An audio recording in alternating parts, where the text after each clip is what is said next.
আহলে হাদিসরা রাজনীতি করে না কেন? গণতন্ত্র শিরিক, তাই আহলে হাদিসরা করে না। মুহাম্মদ সাল্লাল্লাহু, আপনি ঐক্য করবেন তাই না? দেখেন ঐক্য, মুহাম্মদ সাল্লাল্লাহু আলাইহি সাল্লামের কাছে কয়েকজনের সদস্য আসলো, এরপরে মুহাম্মদ সাল্লাল্লাহু আলাইহি সাল্লামকে বলল, ভাতিজা কি না আমরা আর তুমি মিলে একটা ঐক্য করি। কি ঐক্য? যে আমরা আমাদের কথাও শুনবে, তোমার কথাও শোনা হবে, আমরা একটু মিলেমিশে থাকবো। আর তুমি যদি ক্ষমতা চাও, আমরা তোমাকে ক্ষমতা দিয়ে দিব, আমাদের বাদশা বানিয়ে ফেলবো। তুমি যদি এর মধ্যে সুন্দর কোনো নারীকে পছন্দ করো, তাহলে সবচেয়ে সুন্দরী নারীর সাথে তোমাকে বিবাহ দিয়ে দিব।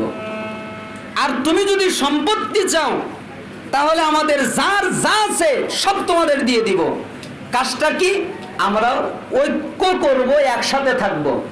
তখন রাসূল সাল্লাল্লাহু আলাইহি সাল্লাম বললেন, এক হাতে যদি সূর্য দাও, আর এক হাতে যদি এটাও দাও, আমার পক্ষে এটা সম্ভব নয়, আমি ওটাই করব আল্লাহ আমাকে যেটা করতে বলেন। তাই না? ঐক্যজোট হলো না? কি করলো? ঐক্যজোট ভেঙে দিলেন। এই জন্য আহলুল হাদিসরা রাজনীতি, কোন রাজনীতি করবেন?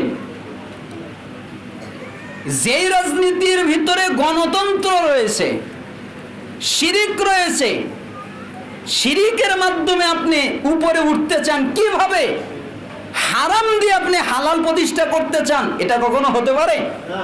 এই জন্য আহলুল হাদিসরা কোরআন এবং সুন্নাহর রাজনীতি করে, বিশৃঙ্খলার রাজনীতি করে না।